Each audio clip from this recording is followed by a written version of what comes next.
Hello and welcome to the Chthonia Monday live stream. I'm Breege Burke, the host of the Chthonia podcast, and as per usual, this is my second live stream of the day.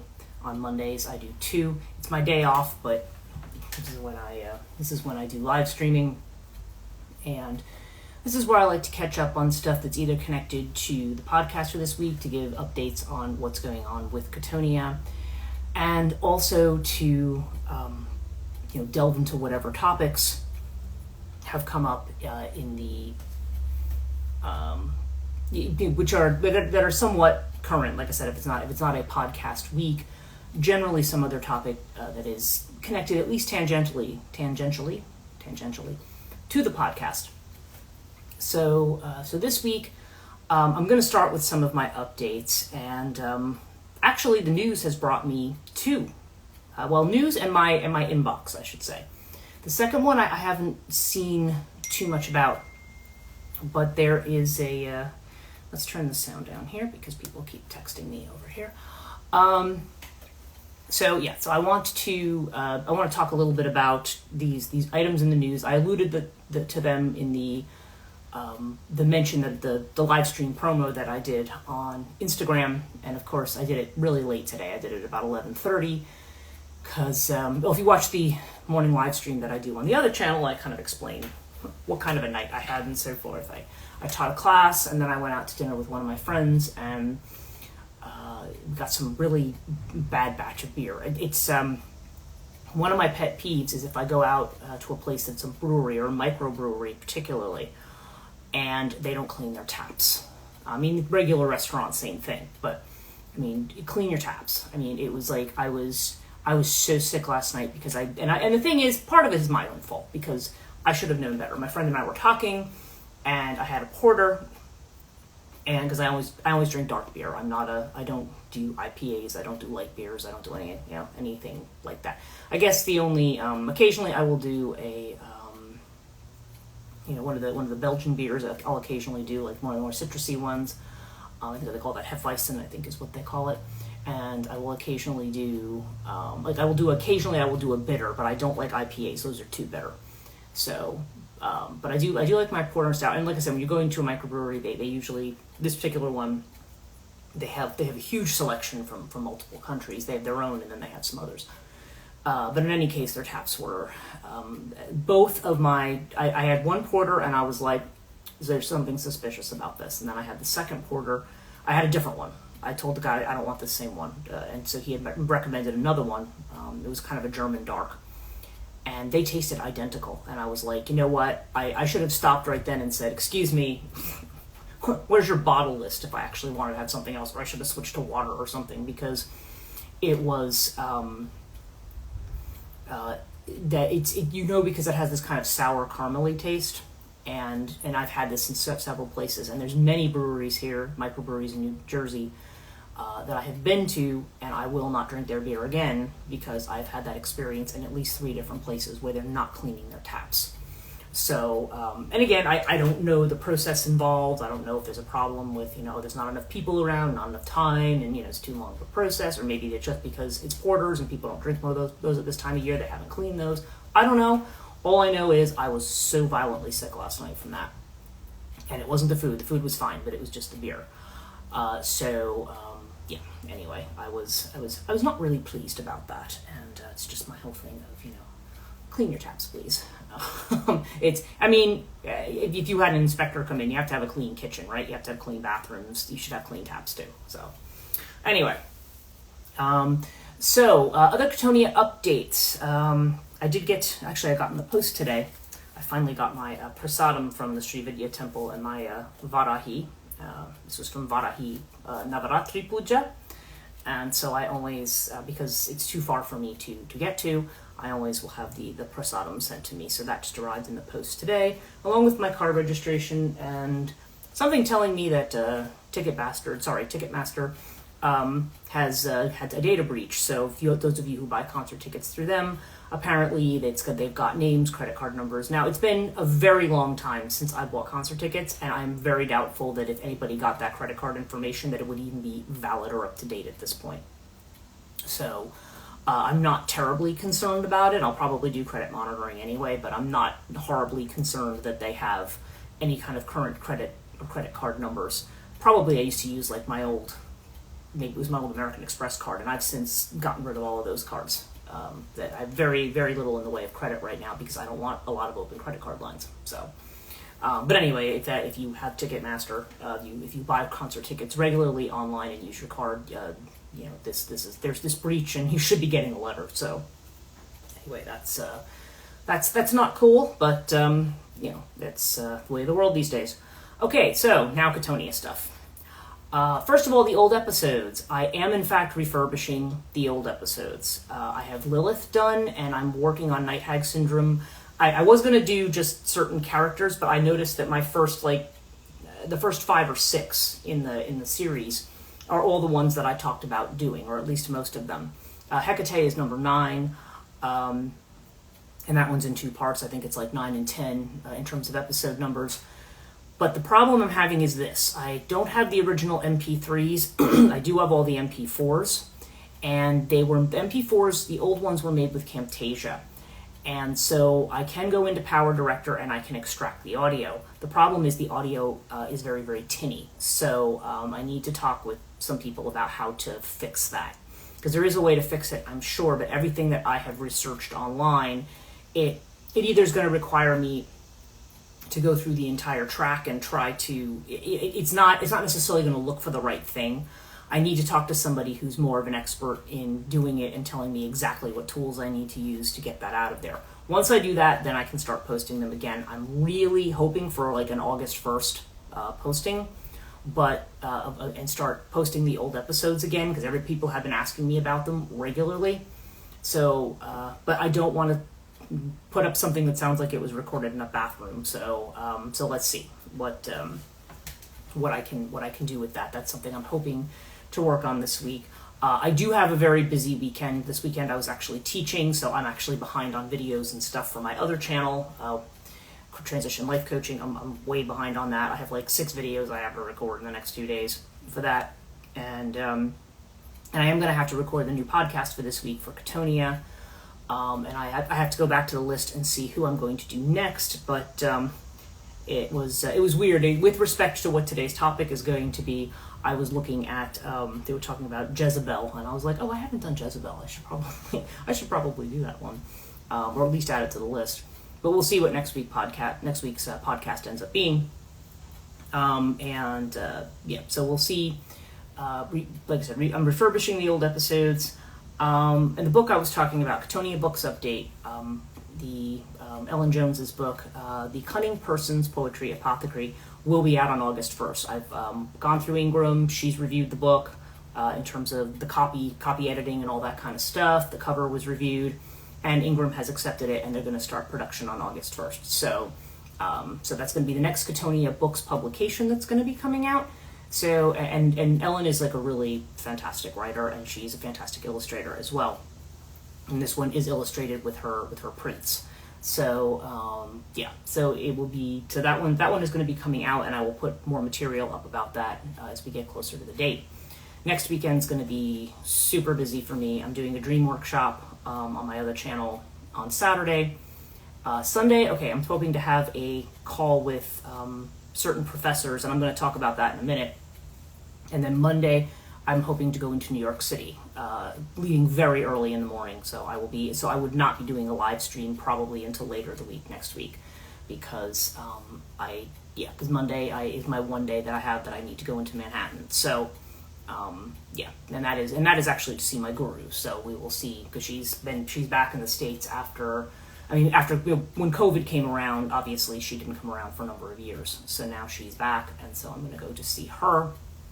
But it is a long process, and historically speaking, when I go to see her, if you can't plan on times. You can't say, oh, I'm going to show up at this time and I will see her by this time. Like, you can't. So I just have to kind of leave the day open to whatever happens. But I do need to get there early. So we'll see what happens with that next week.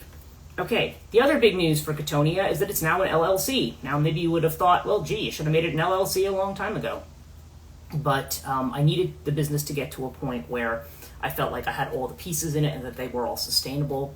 And so now Chthonia LLC is made up not only of I call it Chthonia.net LLC is actually what I call it, because there is a band called Chthonia, and I'm not going to start fighting with them on trademark and stuff. In fact, they've had the name way longer than I have, so I'm not disputing them for that. That would be silly anyway, because it's like, it would be like, I don't know, Chthonia is one of those names. It's not like it's used very often, but but it still is a name from Greek mythology, and that would be like saying, oh yeah, I'm going to trademark Hermaeus, or I'm going to trademark Zeus or something. You can't do that. I mean, you can, some permutation of that you could. So I just use the website name, which is Chthonia.net LLC. It also includes transition life coaching. It includes Chthonia books, and other thing under the umbrella is the next new thing I want to talk about, which is the ICSFM, which is the Interdisciplinary Center for the Study of Feminine Myth. And that is actually, I'm hoping to get classes, I'm hoping to get that underway, probably mid-September to maybe early October. I'm hoping to have a conference call this coming Sunday with all of the faculty so far who have said, yeah, we're in and we're interested in doing this. So I'm going to see, I have to find out not only what their schedules are, but also what they want to teach this term, because I have several different themes. I have everything put together. The school has its mission, its vision, its goals, its objectives. It has all the typical corporate stuff. And we just need to look at structuring the curriculum and how we're going to do different things. And I've talked a bit about this school before, so I won't be repetitive about it. I think when it comes out, I will have something more formal that I can share with people. But certainly it's going to be looking at different aspects of feminine myth, and there'll be a certain theme, because again, the faculty are a bit varied. We have faculty in anthropology, we have faculty in literature, and there's a couple of us who do the classics. Actually, there's another friend of mine who messaged me who's in New York City, and she wants to meet up for coffee, and she's somebody else who, if she has something that she wants to, a lecture that she wants to give, she would also be a good person to pull in as well, because she's a Columbia PhD in the classics. So so I would be, so we'll see what, where this all ends up. But of course, as I have more information, it'll roll out. But all this has been ongoing in the last couple of weeks. And so, I'm ahead on some things and behind on others, because then there's like just life and other crap that you got to keep up with, and paying the bills. So so all of that's going on. And, okay, so that's the news. Now, actually, the school is actually a good segue into what I wanted to talk about today, because it's been a rather interesting week, and we've got this. Okay, there was two particular things that came up in the news this week. First let me start. I got an email from somebody. Who follows my other live stream. She follows this one too.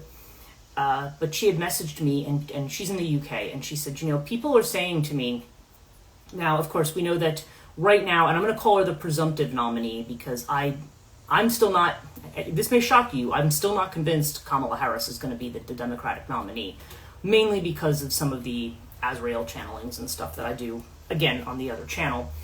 The message I've kept getting is like, no, it's not going to be her. It's not going to be her. I don't know.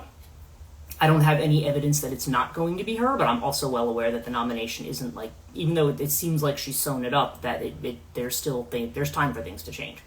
So I don't know. We'll see what's right in the end, right? But bottom line is, people are, of course, people who don't like her. One of the things people are trying to say is that the name Kamala, this is what was heard, is actually the name of a Hindu demon. Okay, that's the first thing I heard. And the person that said to me, she said, well, I don't know enough about Kamala in Hinduism, and of course there is a podcast. I did do a podcast when I did the Mahavidyas. I did do the podcast on Kamala, the goddess, obviously, not the presidential potential nominee. So one of the things I want to talk about today is Kamala Devi, which is actually Kamala's name. She's Kamala Devi Harris. But I want to talk a little bit about the Hindu Kamala. Okay, we'll just kind of give a refresher, bring it up to date. And the other thing was, of course, if you've been watching, which I have not, because I've had absolutely no time, is the Paris Olympics. And there was the opening ceremony. And the opening ceremony had this thing that everybody, And literally I had people say, yeah, I had to explain like to parents or whoever that we were not looking at a recreation of the Last Supper.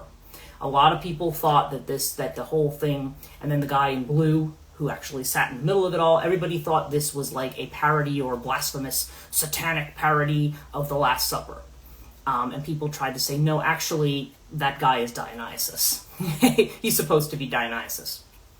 And the reason, according to the guy who choreographed this, he said, well, we chose Dionysus because he is a god of celebration, and this is a celebration.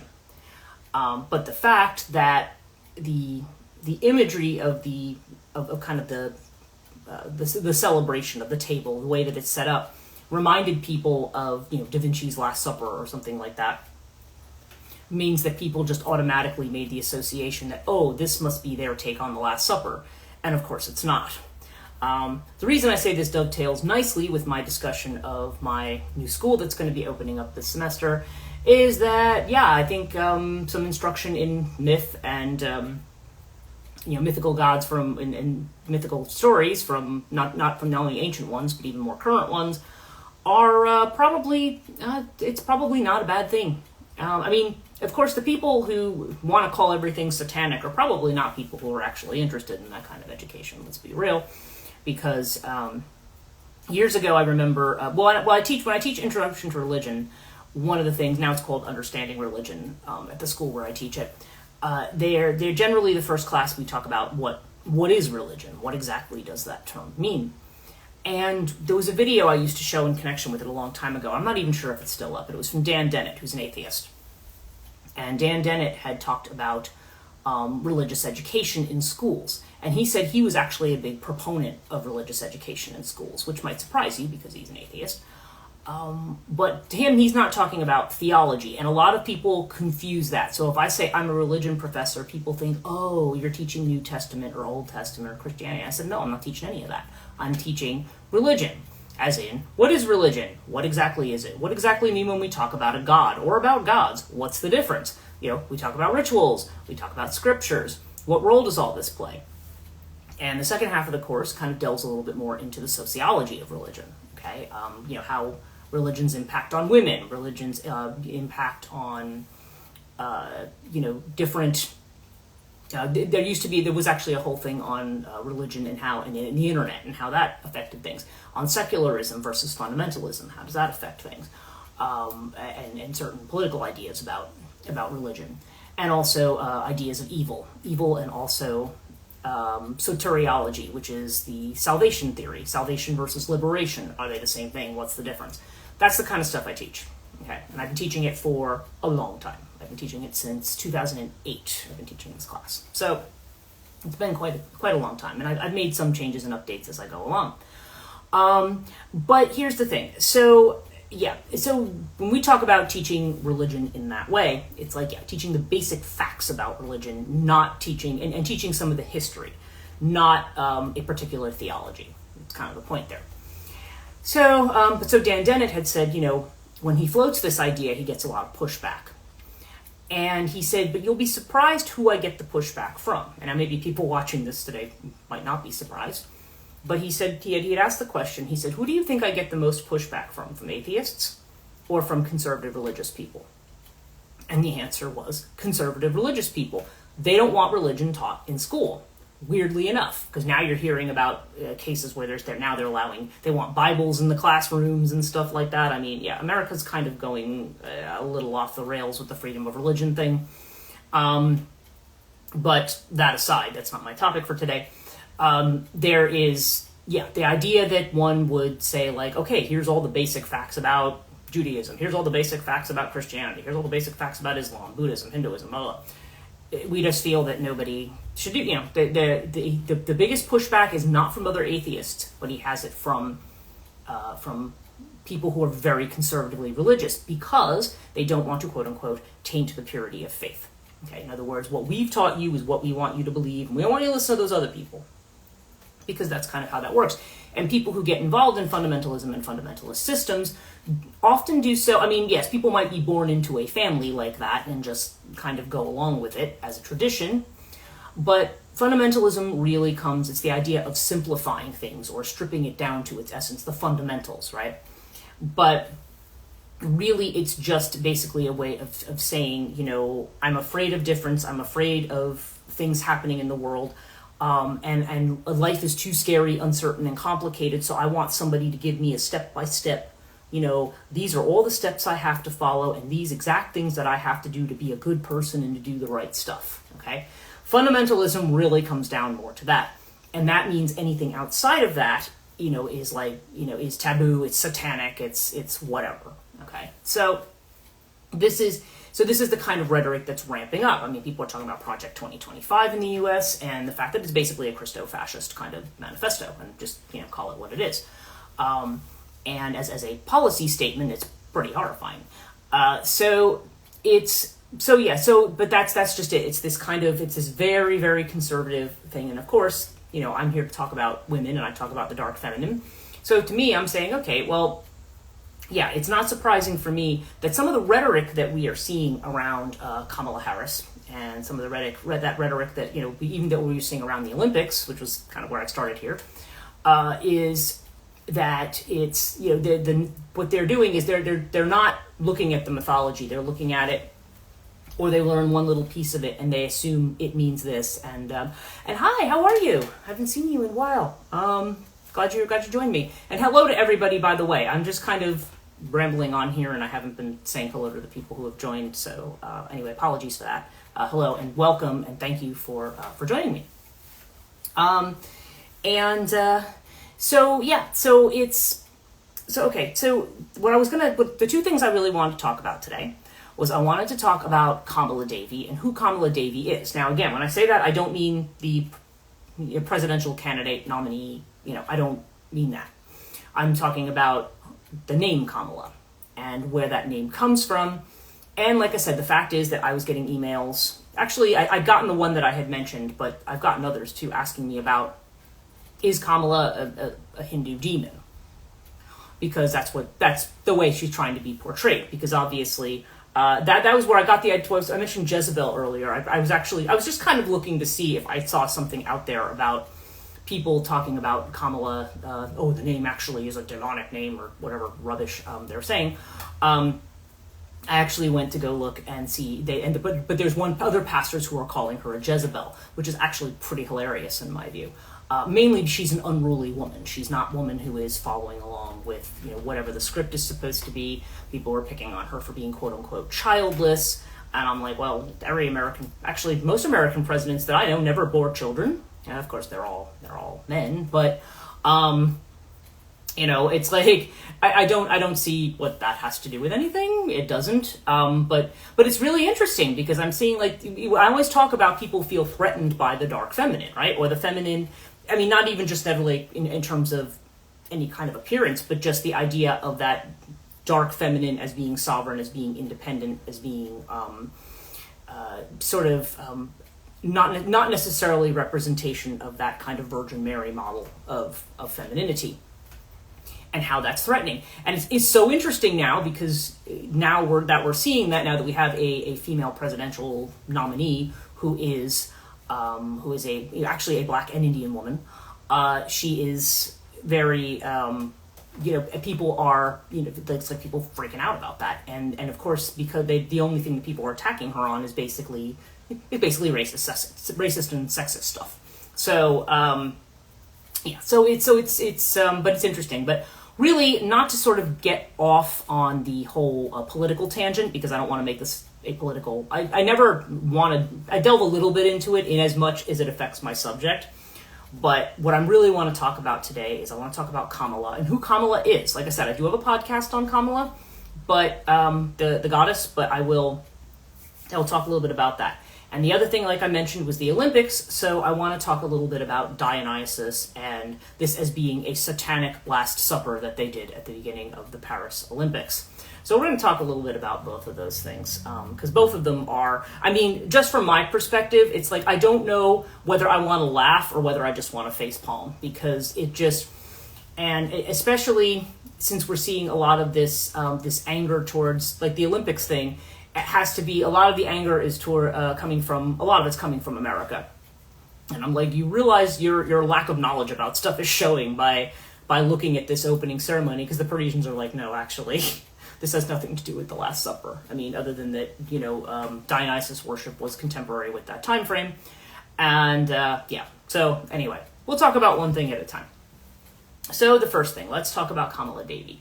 Who is Kamala? Okay, well, there are, the 10 manifestations of the divine feminine in Hinduism are known as the Mahavidyas. Vidya is knowledge, Maha is great, so the great knowledge. These are the women of great knowledge. And there's a couple of different variations on the Mahavidya story. Now, the first one is that Shakti or Parvati, sometimes it's represented, they're really the same being. Parvati is a reincarnation of Shakti who self-immolated, she burned herself up. So so Parvati is her reincarnation, and in both lifetimes she's married to Lord Shiva. Okay? So whether it's Parvati or Shakti, depending on the situation and context, she gets in an argument with her husband. And one of them was that when she wanted to go down to the sacrifice that her father was doing, the annual sacrifice, and Shiva said, I really don't want you to go. This is when she was Shakti, that supposedly she got angry at him, and then, or in the other version, he just gets in an argument with Parvati and he threatens to walk out. And in either story, she expands herself in 10 directions and she blocks him in all 10 directions. And every direction he turns in is a different face of the divine feminine. It's a different face of Shakti, Parvati. In other words, it's that great knowledge of what the feminine is and who she is. And there are 10 Mahavidyas, and Kamala is the last of the 10. Okay? And Kamala is one that doesn't actually really fit in with the 10. Now, Kamala is known by another name, and that is Shri, literally S-R-I, Shri, which is a word, you'll see the title, like for example, I practice Shri Vidya. Shri is a word for respected, okay? You'll see somebody who is an eminent person in India referred to as Shri, whatever, because it's a title that's basically meant to convey that this is somebody worthy of respect, okay? So Shri and Lakshmi and Kamala are all kind of the same kind of deity. Now, the Mahavidyas are generally considered to be tantric because they all kind of have this quality to them that is, the first of the Mahavidyas is Kali. Okay, she's the one, and we all know about Kali and how she appears and her garland of skulls and the role that she plays in the Devi Mahatmayam as the one who is she participates in destroying the world. And also in drinking up the blood of Raktabija or Raktavera. But she's very much connected with dissolution, as is Tara. And this is not the same as the Buddhist Tara. This is the Hindu Tara, who is the goddess of the cremation grounds. And so Kali and Tara are the first two of the Mahavidyas, and they kind of work their way through the 10. And it's interesting because Kamala is the last of the 10. And what we find with these Mahavidya deities is that they may be what they call tantric versions of what they call the Tridevi, which is Durga, Lakshmi, and Saraswati. Okay, they're the Trideva. So Durga is the warrior. Okay, she's the one seen riding the tiger. Lakshmi is a goddess. She's the spouse of Vishnu, and she is she's the one who is the bringer of abundance. And she's the model of like the perfect wife and all that, and then Saraswati is the one who plays the veena. She plays the stringed instrument, and she is a goddess associated with knowledge. So the three of them, they are the ones, and they are also the ones that tend to be worshipped around the Navaratri period as well. You see that the Tridevi are actually, just like there's a Trideva, these are the Trideva is Brahma, Vishnu, Shiva. And so you have these three goddesses. They don't exactly necessarily correspond one-to-one exactly in terms of their role. But, so for example, the Tantric Saraswati is known as Matangi. Okay, she's another one of the Mahavidyas. And it's interesting because Saraswati has a lot to do with knowledge and the gaining of knowledge. So Saraswati is a deity you would appeal to if you were writing a piece of music, or if you were doing all of these composing something, writing something, doing any kind of creative work you would appeal to, especially anything that is, like I said, the music, the arts, writing in particular, is Saraswati. That's the way she is. Matangi also plays a veena. She's green in color, but she lives out in the forest, and she is a goddess associated with pollution. Okay, so Matangi is, she is the one who, she represents a lot of the taboos that you see in Tantra. For example, when you do puja, you do not actually give the gods, you give them, you give freshly cooked food. You would never give leftovers as at the altar of a deity. But Matangi is the one goddess who you do give the leftovers to. She has to do with all the things that have to do with pollution. And she's a fascinating figure. And again, there's a separate podcast on her. Now, Kamala is a tantric Lakshmi. Okay. And as such, it's a bit of a puzzle to people who are trying to look at the Mahavidyas as a whole, at least from an academic standpoint. Okay. That it's like, where exactly does she fit in?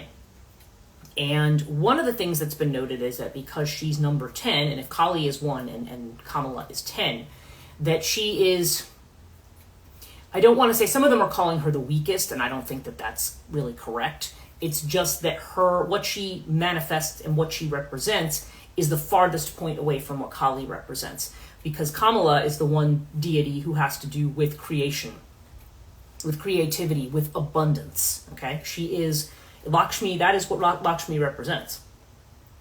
And Kamala, again, very similar. Kamala is who you appeal to for love, for abundance, for all these good things. So it's really highly ironic that they're referring to her as a demon. I'm like, she's not. She's the person who, and she's also associated with royalty. She's associated with the elephant, okay? And ironically enough, right, if we think about American political symbolism and how much they don't like the name Kamala, and then the Republican elephant, but elephants in India are a symbol of royalty, and that is one of her symbols. I do have a little bit from David Kinsley's Tantric Visions of the Divine Feminine, and what he writes about Kamala here, where he talks about her as Shri. I'm just going to read a little bit of it to you. He says, early references to Kamala call her Shri and consistently associate her with positive qualities. Indeed, the name Shri means auspicious or respected, both. And so they say in the Shatapatha Brahmana, she's identified with food, royal power, luster, fortune, and beauty. Her positive qualities and auspicious nature are elaborated in the Sri Shukta, an early hymn in praise, probably dating back to pre-Buddhist times. She gives wealth and other desired objects to her devotees, beautiful and adorned with costly ornaments, and is associated with fertility and growth. Shri is also associated with the lotus and the elephant, both of which became central in her subsequent history and suggest important aspects of her character. The lotus seems to have two meanings. First, it's related to life and fertility. On a cosmic scale, the lotus is the entire created order. The cosmos, as lotus-like, suggests a world that is organic, vigorous, and beautiful. It is the fecund vigor suggested by the lotus revealed in Shri. She is the life force that pervades creation. Okay, so this is the meaning of Kamala. Okay, and okay, so without getting so much into that, she is okay. So she is the. Sometimes they say that Sri Lakshmi is the wife of Dharma, and of course, more commonly, she's the wife of Vishnu. If we're talking about Lakshmi, Sri is Lakshmi. Okay. And again, in that school of thought, she's definitely one who plays whatever the ideal wife is, whatever that role is. Now, okay, so Lakshmi as Kamala among the Mahavidyas. This is his other part here that he talks about. He says Kamala's role among the Mahavidyas is a recent and minor part of her cult and worship in the Hindu tradition.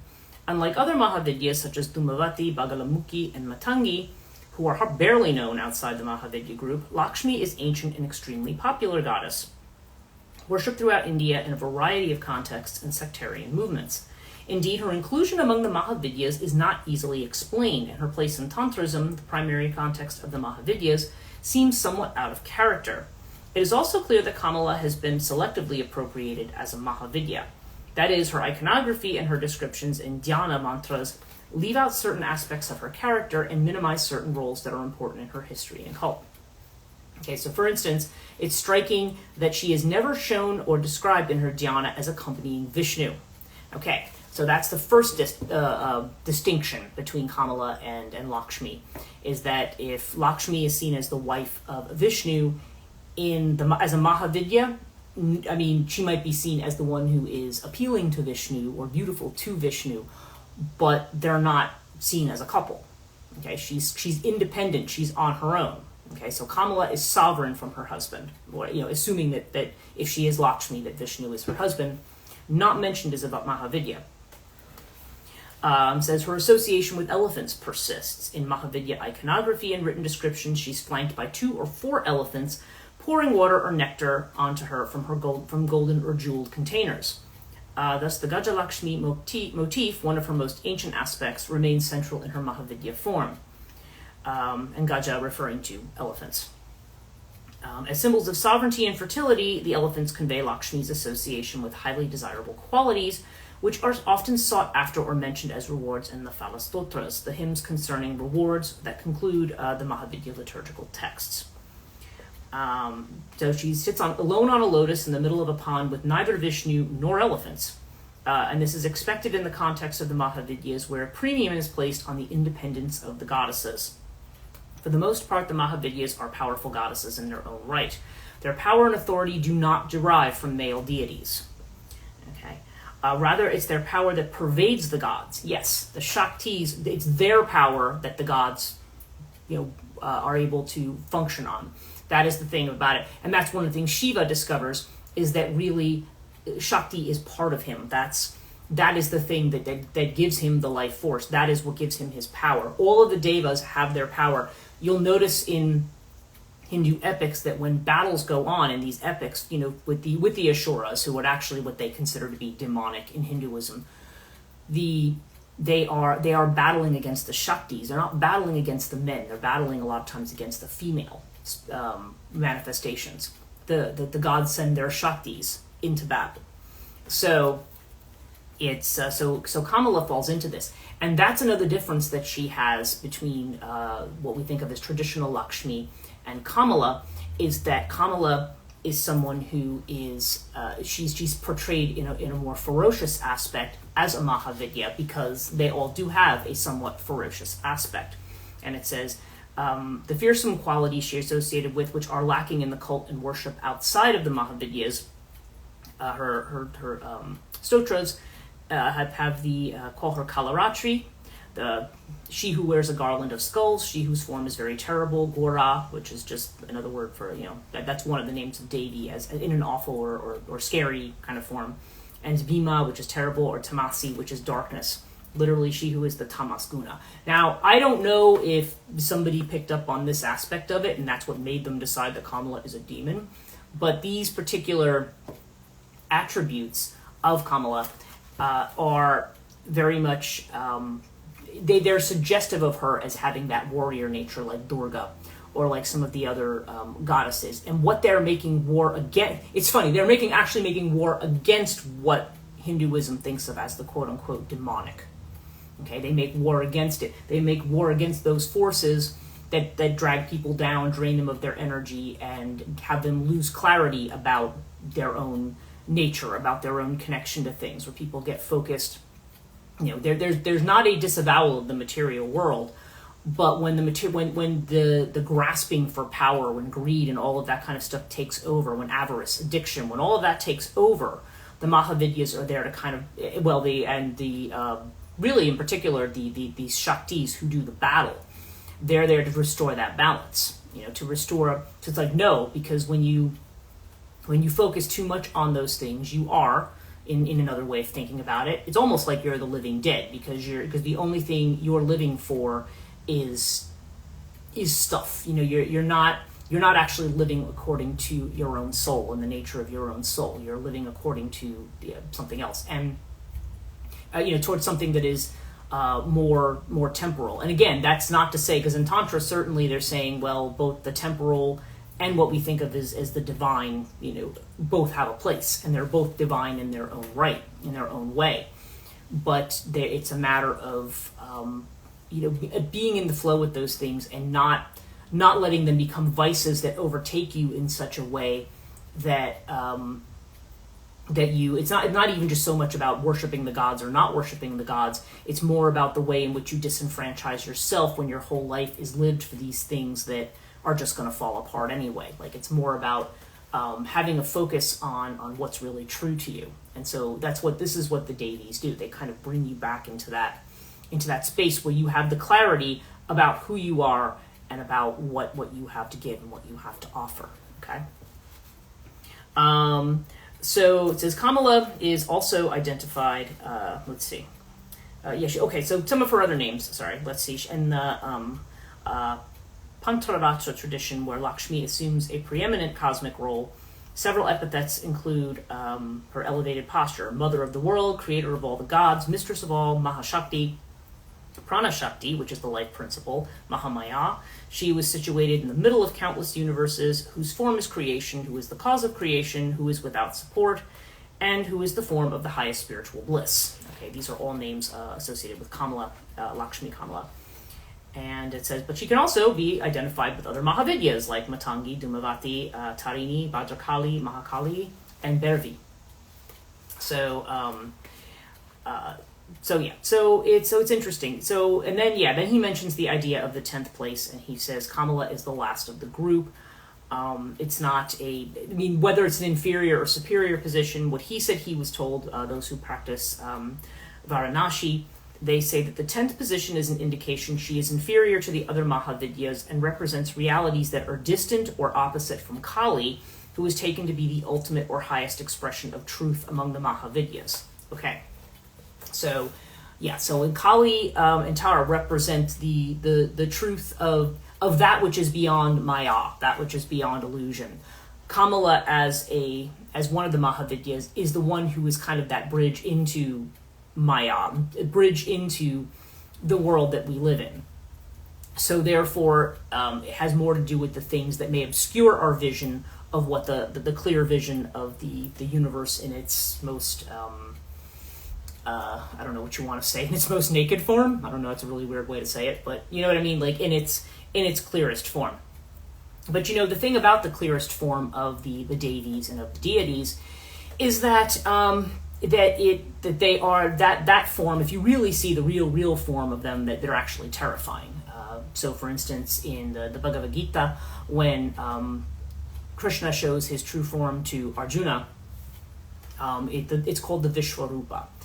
And also there's a point in one of the I'm not sure if it's in Devi Mahatmyam, I can't remember the specific text, but there is one where the gods ask, Durga shows her true form to the gods, and even the gods are like, can you please go back to your other form? It's kind of frightening, because the real form is almost quantum. It's like you're talking thousands of heads and things that are on fire, and but the thing is, these are not demonic forces. I mean, you're not talking about, they're representations of just the absolute complexity of consciousness, of the soul, of lifetime, that it's well beyond anything that the mind can conceive.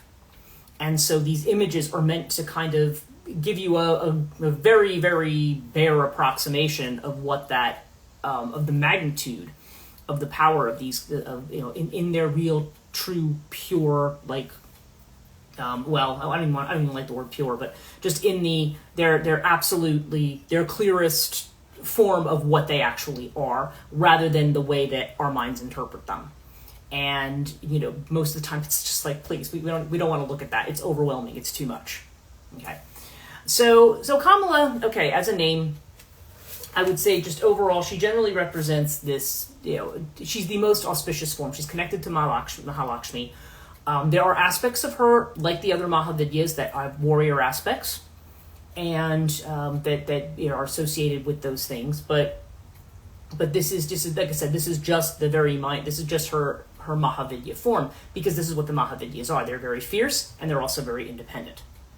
Okay, so she's given those qualities and characteristics, which you don't see associated with her as Lakshmi in the broader sense. Okay, So in a way, kind of an interesting thing, because that's the way people are kind of looking, even though Kamala Harris now is actually a married woman, and actually she has stepchildren and all this, but she's also a prosecutor, and she has all these other things. So people are trying to, where I'm seeing in the religious parlance, where they're trying to equate her with something evil, or they're trying to say that she's more like a Jezebel, or that Kamala is actually like a demonic name or something like that. And anyway, it's just ridiculous is what it is. It's because it's not really accurate in any sense. And even if you want to look at the more terrible forms of Kamala as a Mahavidya, those are the forms that are actually fighting demons. They're not the ones that are actually demonic themselves. They're the ones, they're warlike. So that is why they may have that. But those don't seem to be her chief characteristics. And Kamala, I know, is frequently invoked for things like, harmony and love, or abundance, or things like that. So she's not, I would say that those, if you look at all of the stotra, the Sahasranama stotra, the 1,000 names of these particular deities, they're going to embody a whole multitude of complex things. It's not just going to be all nice names versus all fierce-sounding names. I mean, we always tend to try to separate those things because we think, if it's got a fierce-sounding name, then it must be demonic and evil. And it's like, no. It's just, there are a multitude of qualities, and it's complex. It's not just like what we say even about the ancient gods. You can't just say, they're like this, and because ethically I think this is like this is the type of god that they are. It's like, that's not how any of it works. It's far more complex than that. Like I said, we live in this kind of binary system where we think of, it's either good or it's evil. And these manifestations of the divine feminine are very complex. But they are there. They are not there to, they might cause destruction, but generally they're destroying what needs to be destroyed, because something else needs to take its place. And whatever they're destroying is something that is either very, very toxic, or something that is just, it's time for it to be torn down and the new thing to come in. Kind of like astrologically, like the influence of Uranus, or like the Tower card. They can serve that kind of a role. That doesn't make them evil. Okay, so that's my little spiel on Kamala. Now, Dionysus. I just think the fact that people are calling it a Satanic Last Supper, this is the Paris Olympics for those of you who joined late, and there was a whole discussion of it. And again, I woke up this morning to that, because people were like marking themselves, safe from, depictions of Greek mythology on television or something. It was like, I don't know. And apparently some American politicians were saying something really weird. Of course, it was a Satanic Last Supper. Okay. First of all, the Last Supper, the way that that whole style around the table as it is, the way that they are is actually reminiscent of just the way Greek and Roman people, sat down together at dinner. The Last Supper, it's not like, Jesus and his disciples did one thing and everybody else did something else. I mean, they all do the same, it's pretty much, whatever was customary for that place and that time. Now, Dionysus is a really, really old deity. I mean, he's one of the ones that's mentioned in Linear B tablets, and he's been around for a long time, certainly in Minoan Crete. And some people say that Dionysus has his origins in Thrace, in what we now think of as northern Greece. But one thing about Dionysus as a deity is that he has this status as kind of a foreigner. Now, he's got two different parentages, and this is what's interesting. So you have, in one version of the myth, the one that most people know that I think is from what they think of as the Homeric hymns, Dionysus is the child of Zeus and Semele. That makes him a demigod, really, technically, because Semele is a mortal woman. Okay, she's a priestess, and then of course Hera manages to kill Semele, because of course she hates anybody her husband sleeps with, by basically appearing to her as an old woman and saying, because she had said that she had been visited by Zeus, and the woman said, well, I mean, he's saying that, but, you've got to tell him. It's funny what we were just saying about the Vishwarupa. You've got to get him to reveal his true form to you. He has to show himself to you as a god. You want proof. You don't want just some guy coming in and say, somehow doing some kind of trick and saying he's Zeus. And of course, Semele was very concerned about this, because the idea was, well, if this was just somebody and she had been, bamboozled into thinking that this was Zeus, then that would reflect very badly on her, on her virtue or her role or whatever. So Zeus, so when next time she sees Zeus, she says, "Can I ask you a favor? Can I ask anything?" And he says, "Yes, I'll give you anything that you ask." And she said, "I want to see your true form." And of course, now Zeus is like, Zeus kind of realizes what's gone on here, but he's made a promise. So once he shows his true form to her, she actually burns up. She immolates because, just like even the burning bush in the Old Testament, like the idea is you cannot look directly on the face of the divine. You can't do it. And live. So, but the child Dionysus she was carrying, and so Zeus takes the child, sews it up in his thigh, and then Dionysus is born that way. The other version of the story is the Orphic version, in which Persephone is actually the mother of Dionysus. And Persephone, yes, is like the niece of Zeus, and let's not get into that whole thing, because it's really, when you're dealing with gods, ew, that's so gross, this one's marrying their sister, is really kind of irrelevant because of what the gods represent.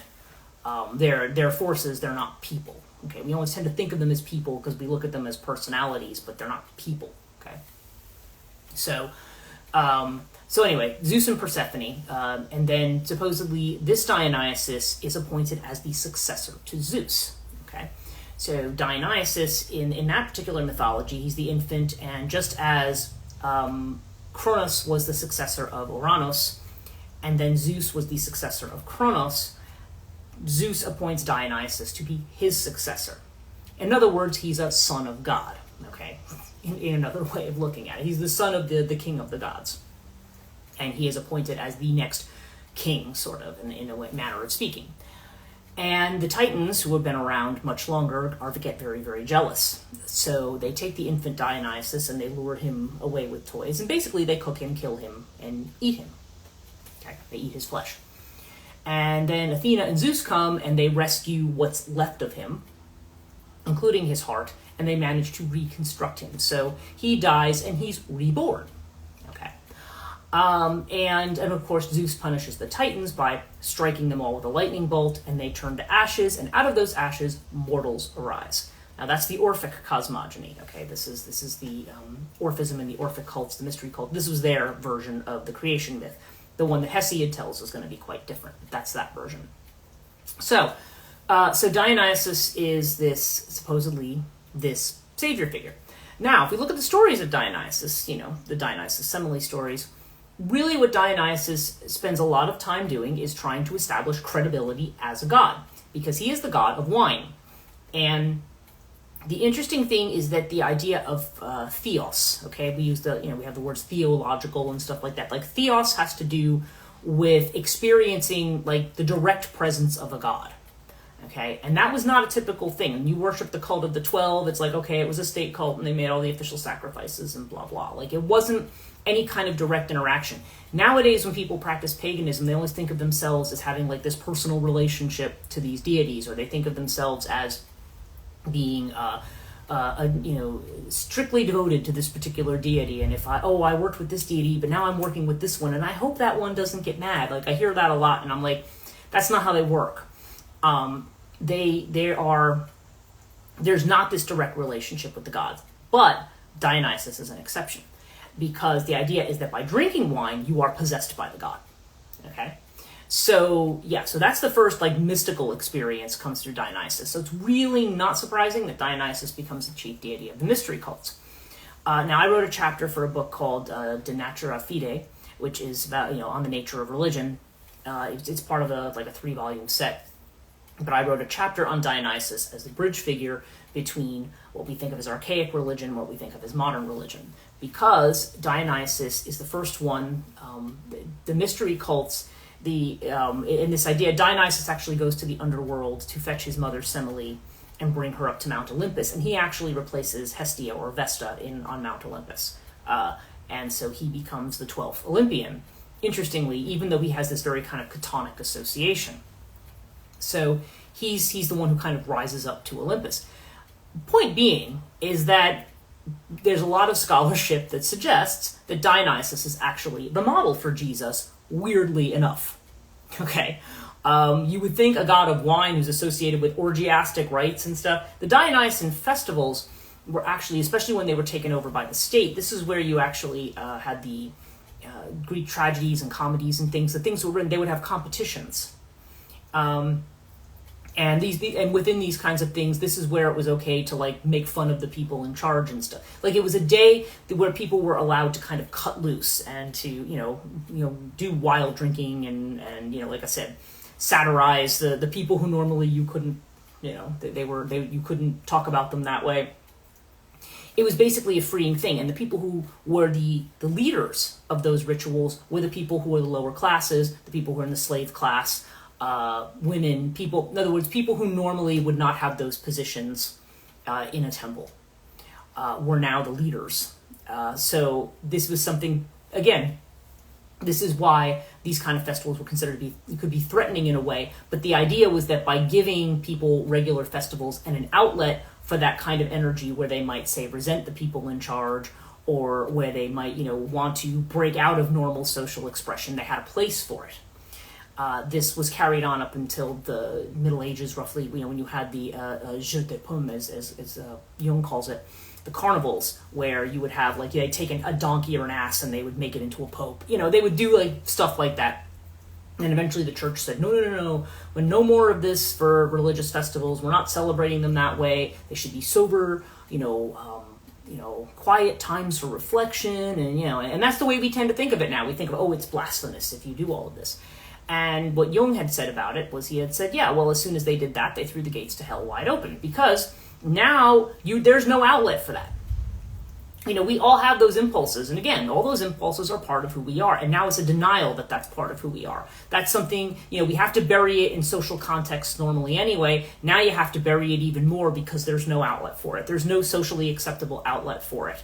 So therefore, you bury it, and anybody who knows anything about psychology knows that when you start sublimating and burying stuff, it comes out in a different form. Mainly self-righteousness, or the way in which you might look at other people, and you see all the bad qualities in them, but they're the ones that are sublimated in you. Oh, that person's disgusting that they do this, but the kind of things that we look at. I always tell people when they look at myth, like, look at what repels you and look at what attracts you.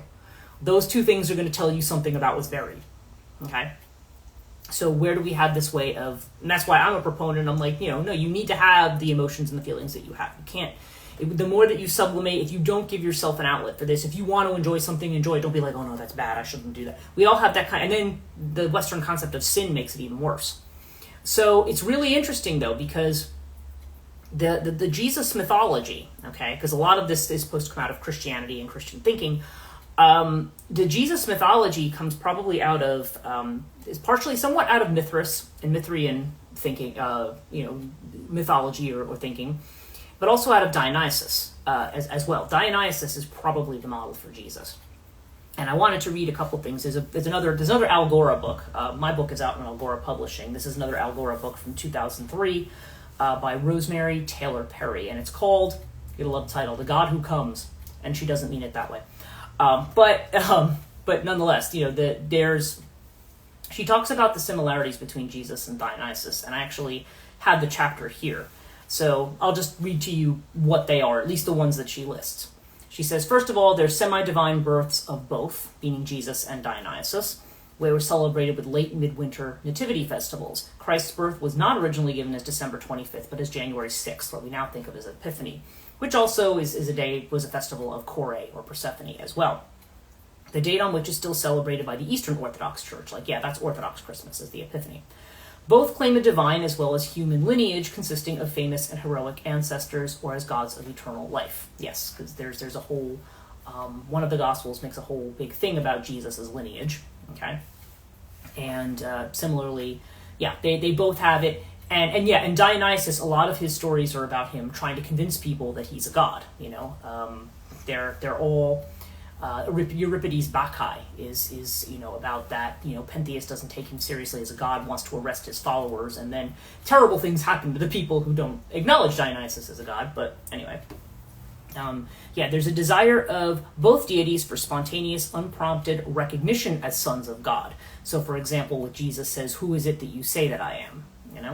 in combination with a denial of their divinity by their own societies. For example, I would have gathered you beneath my wings as a hen gathers her chicks, but you would not, etc., etc. That's a Jesus saying. But Dionysus, frequently all of his stories, he is not taken seriously as a god, and so people are, and so people do things to him. They try to punish him, they try to imprison him, they try to do certain things, and terrible things happen to the people who do that. So, anyway. Women tend to be the first witnesses to miracles and epiphanies, in both cases. Both are called by the appellations of bridegroom and savior. Okay? Dionysus, interestingly, as I've also pointed out, is the one deity who you hear about all of these, the R word, I don't know, I want to be careful because I put this on YouTube and they sometimes block things that use that word, but when women are sexually assaulted and you see all these Greek gods doing this to different women, Dionysus is the one deity that does not do that. In fact, he has rescued women from that exact situation. Okay? Interesting. A guy associated with orgies and drinking and stuff actually is a guy who's super respectful towards women. Okay. Both Jesus and Dionysus are symbolically correlated to the vine. Okay? I am the vine, you are the branches. How many parables does Jesus have about the guy who owns a vineyard? I mean, yeah. Okay? The turning of water into wine was a yearly Dionysian epiphany in Greece, reflected in the tale of Jesus' acts at the marriage feast at Cana. Yes, because the Linnea festival every year, supposedly the water that flowed into the Dionysus temple became wine. Okay. The roles and titles of infant sacrificial animals, like the sacrificial lamb, were applied to both Jesus and Dionysus sacramentally. The riding of donkeys as a form of triumphal entry was common to the mythos of both archetypes.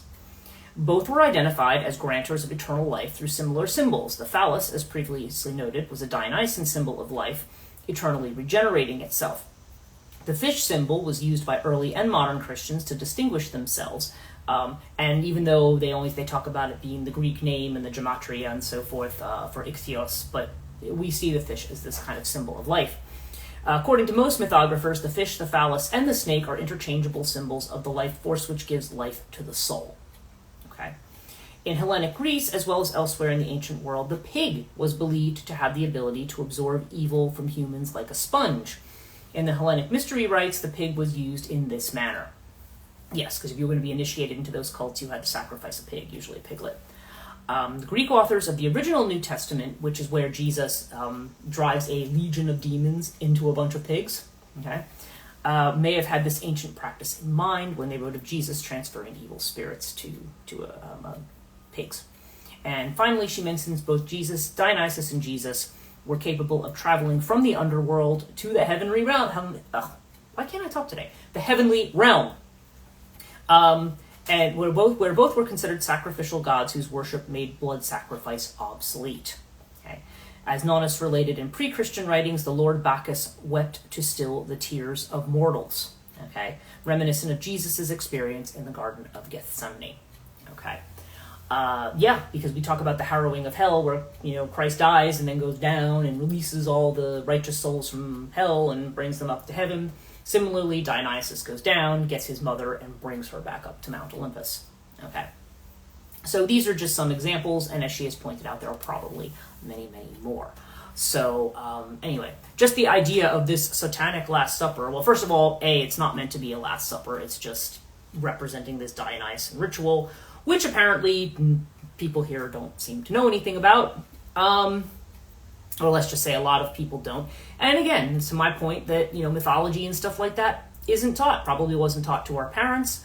I know I teach it, but, the school that I teach at is one of the rare ones that has a mythology program. A lot of places just don't have it. And not everybody gets it in their K-12 education either.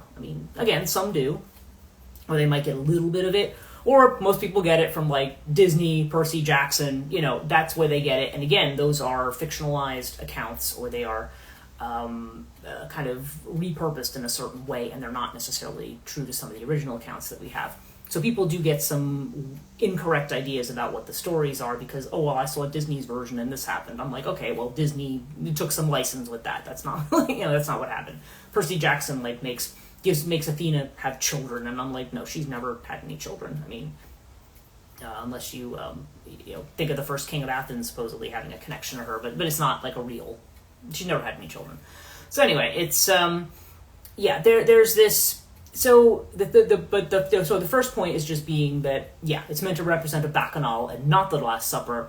But ironically, if you think of Dionysus as a satanic figure, it's like, no, actually, Disney is for entertainment, not education. Absolutely. But you won't know how many times in my classes that people have brought that up. But I thought Hercules did this. I thought this happened. And I'm like, where did you get that from? And they're like, well, it was in the Disney movie. I'm like, yeah, no. So you're right. It's not meant for education. They're meant for entertainment. But people do, because they don't get the education elsewhere, they just assume that that's what the mythology is. So that's sometimes an issue.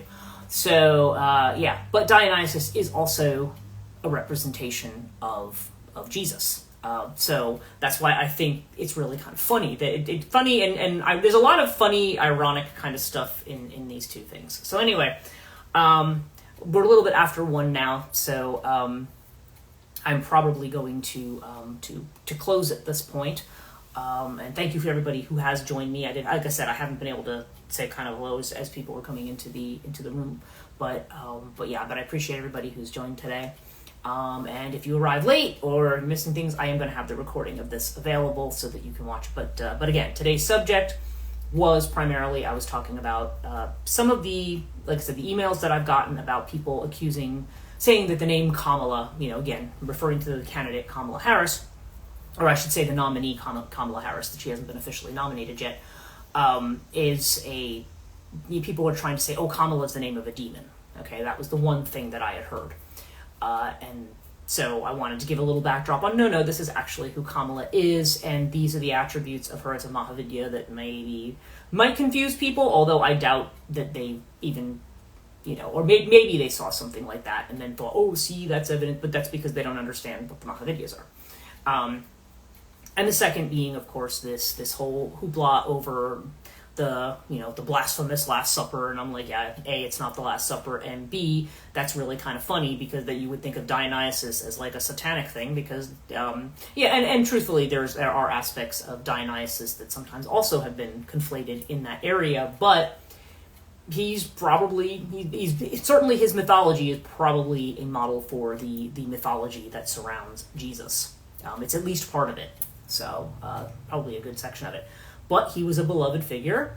He represented freedom. He represented liberty. Liber, who is another Roman deity, is connected to Bacchus and to Dionysus as well. In fact, Libera, the feminine version of that, is actually the model for the Statue of Liberty.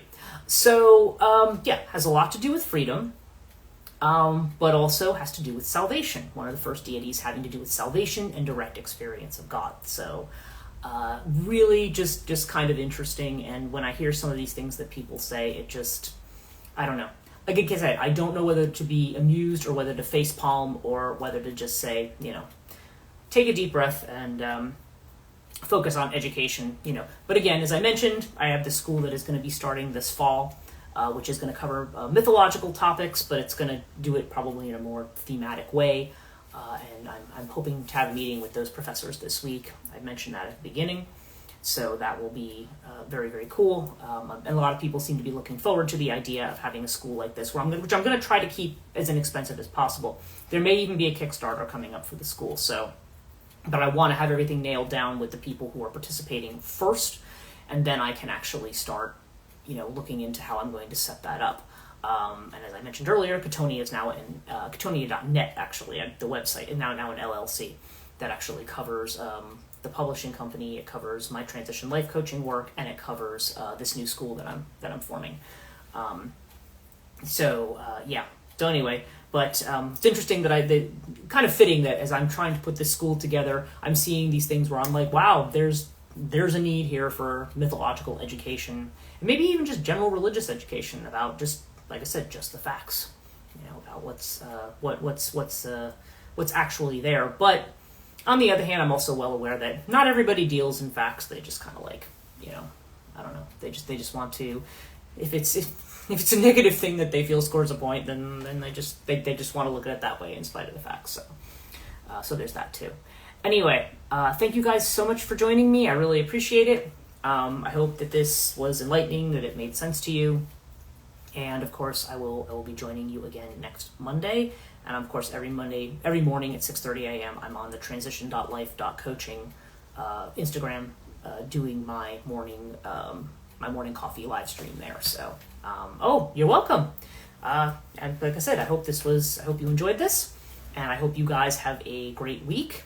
And and we're going into August already. It's kind of weird, but that'll be happening at the end of this week. Have a great rest of your day, and we'll see you next time.